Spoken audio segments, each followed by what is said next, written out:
What is good? Um, Here today on another video. Uh, I want to keep the lighting like this because uh, the energy of the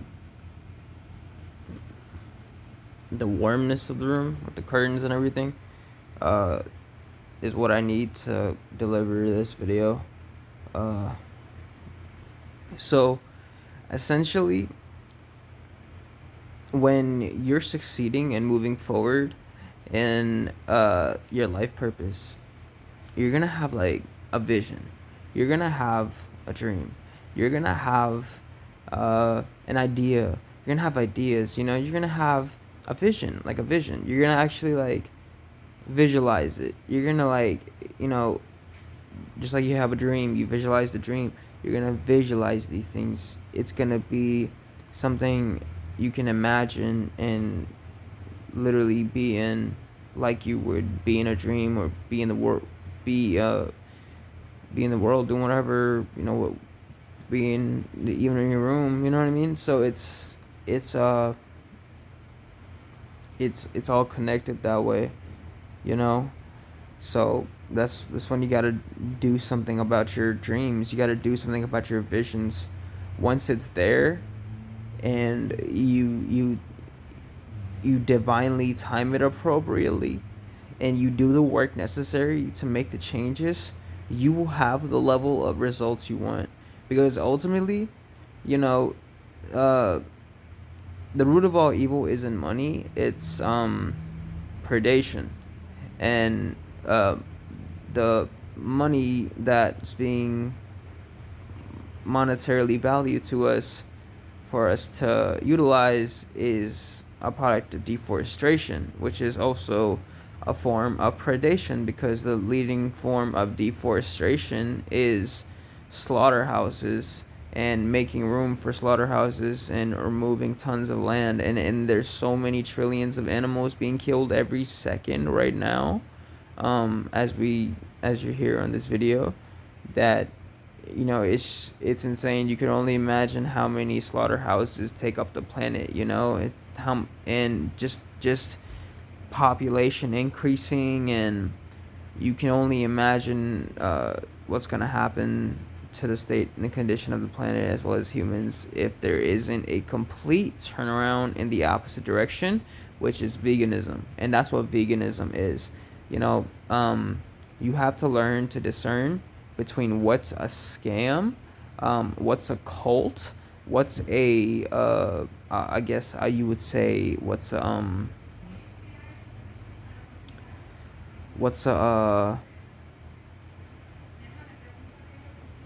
lie, like uh uh a scheme, uh some movement.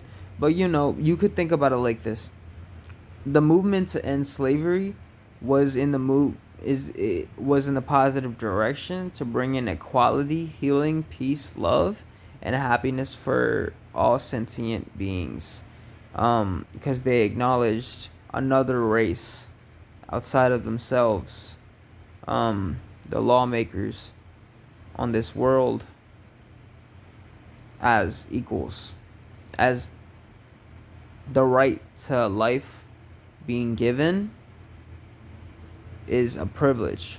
And somehow animals for the longest weren't given that privilege. They were always that the privilege was always taken away by predators. Um and without proper self-protection and providation, you're never gonna succeed in the way that you want, without becoming a predator, without feeding and hurting others, and being a narcissist, and being a, a psychopath, a sociopath, a demon, another word for it in spirituality terms or religious terms, um, a devil. So essentially, if we are extensions of God and we all collectively make up what the idea, what the meaning of what God is, we make up what God is. We are God. Then that would ultimately mean the same for animals because they are us. They are an extension of us. They are, they have a soul, they have a personality, they have traits, they have we when you have pets, they become a part of your family. They're a person, you love them. And not more people are having different pets now, cows, deers, chickens, even the same pets that people are eating, are, you know they're now being taken care of in homes and sanctuaries and stuff. So it's all very possible, and again, they're being bred into existence. So there's so many animals because of us. There'd be far less animals if we didn't breed them in existence to do all of that to them because we want to eat them. And we can't eat them. We can't eat their souls, but we can eat their bodies. So, you got to think about how disgusting that is. You got to think about what we're doing. That's a victim. That's a person, Um and you could argue and say a lot of things on why maybe animals don't you believe that they don't deserve a right to life because, well, then why couldn't they protect and provide for themselves and be all right in nature? Why are they gotta get killed and eaten alive by predators out in the wild and have all this horrible wicked happen to them? Why can't they do what we do? But um you got to understand uh questioning. You have to be curious and want to genuinely want to understand and know. And when you're coming from that place, then you will find the truth and you will find the answer. And people like me will come on here and help you do that.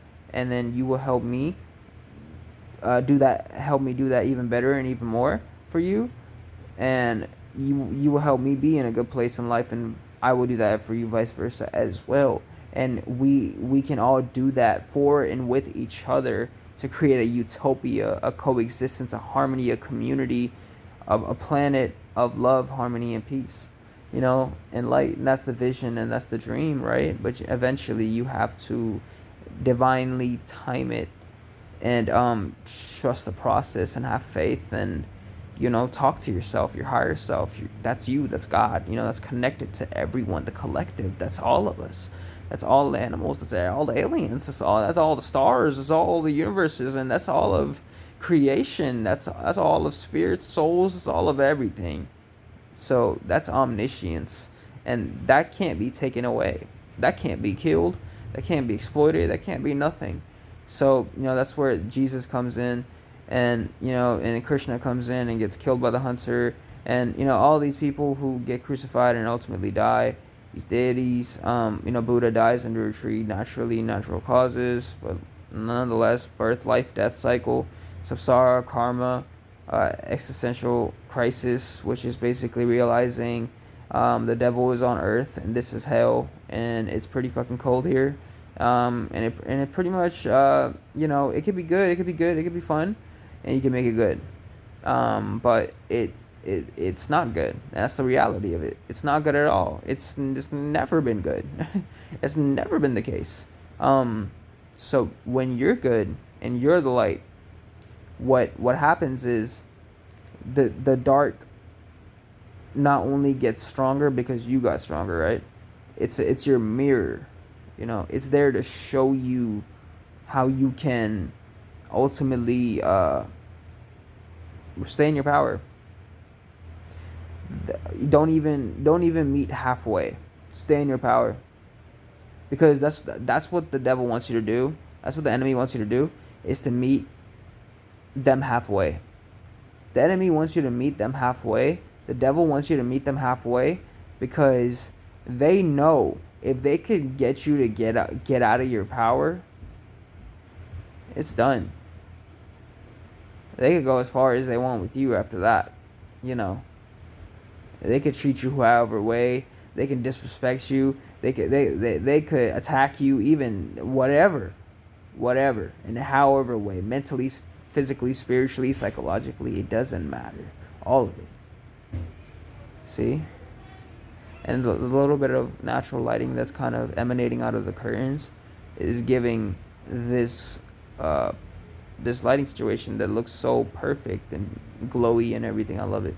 Um, so yeah, don't be afraid to, you know, believe in something good, to actually express that to others, because that's your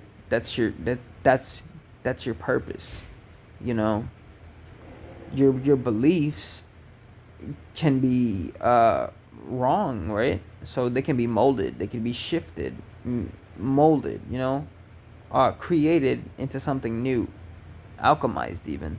So your beliefs may not even be yours. They might have been something that you've been taught by another, and they might not be right. They might not be a belief that actually holds up in reality, um, consistently, to be the overall benefit of collective, which is all sentience. Because we could say all life, right? But like I said, we're gonna talk about sentience because we really want to get out of the birth, life, death, karma, samsara, and stop reincarnating on uh, even this universe, like, or these universes. Who knows? Like, you know what I mean? Who knows if there's a non-predatory universe that exists? But we need to understand the natures of things, because animals that eat a lot get really big, right? And animals like insects that don't eat as much, they're very tiny, very small, um and both are subject to predation. Not one is more subject to predation than the other. You know, you'll kill a fly in your house, or a roach, or an insect, because it looks gross, it feels gross, it scares you, whatever, and you don't like it, so you just kill it, not realizing that's a beating heart. And I didn't realize that. I'm teaching you from my experiences.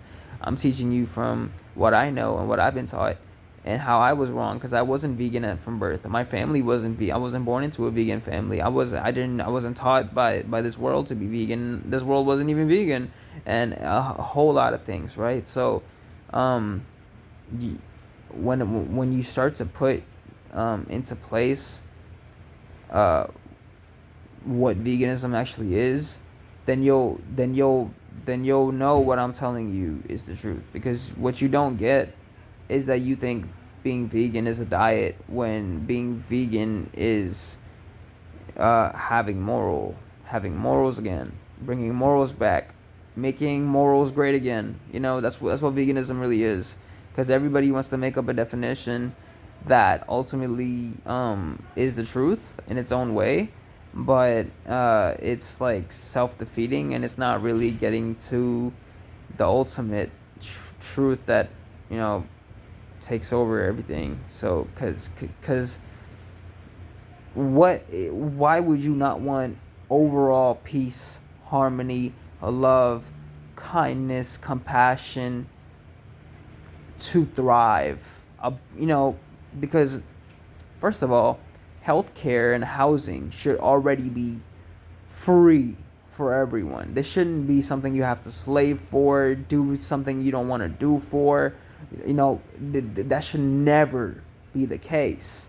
But the reality of the world, this world, Gaia, this planet Earth, is that the people in charge here have not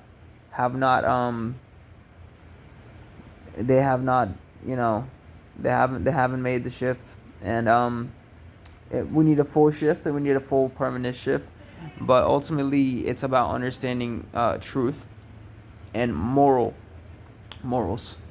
Understanding that the truth of the fact of the matter is that you really don't know what a lot of insects and animals, or even humans and aliens, are deserving of when it comes to their suffering. Um, but if you're not deserving of that, right, then you can manifest yourself out of it. And the only way you're not going to be deserving of that hellish nightmare of samsara, karma, birth, life, death, reality, which is hell, by the way, as you are probably already aware of. And if you're not, I suggest you realize and wake up. And just watch this video to the end. If you're here this far, this is what I'm doing this for, you know. So, by helping me, you'll be helping yourself. By helping another, you're helping yourself. By choosing to make peace with an animal, you're choosing to make peace with yourself. Because that's an extension of yourself. So you don't have to eat animals, because when you eat animals, you have to kill them and you have to hurt them. Why would you want to do that? They have a beating heart. Just eat a plant. Plants don't have beating hearts, because they're literally edible. You're not going to walk up to a chicken, grab it, and eat it like that.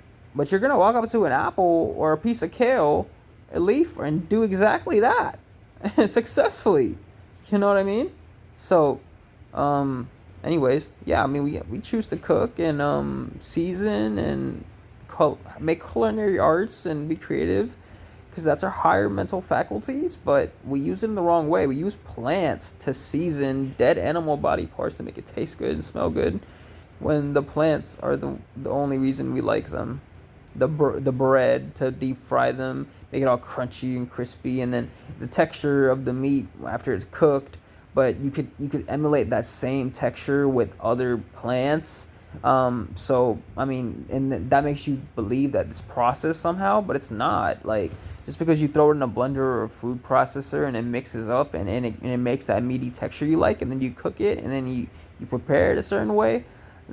I mean, essentially, you're doing the same with meat. The only problem is you believe that meat is natural, and that it's not processed, because you had to murder. That doesn't even make sense, because you believe that eating um, processed food, cooked food is ultimately, or I won't even say cook. I can't remember what the word I was really referring to was, but you believe that eating processed is unhealthy, and that vegan meats are processed, and you don't want to eat processed, you want to eat real meat. Well, okay, well then obviously carnivore does not work. Obviously omnivore, omnivore works for certain successful people and celebrities and stuff like that. Don't get me wrong, but it's not it's not a truth. It's not an overall truth. It's not reality. You're still you're it's you're you haven't chose a side yet, and it really sucks. Uh and mm, so yeah. Um just know you got this and what it takes to make the shift and change. It's easy. It's not that hard. Anyone can do it. It's easier to eat plants, and it's cleaner. Actually, it's way cleaner. It's way more hygienic. It's way more better for you. It's better for others. It's better for the planet. It's better for animals. It's better for the universe. It's better for God. It's better for reality. It's better for everything. You understand me? So hopefully this video clicked, and stay tuned for the next one. And peace out.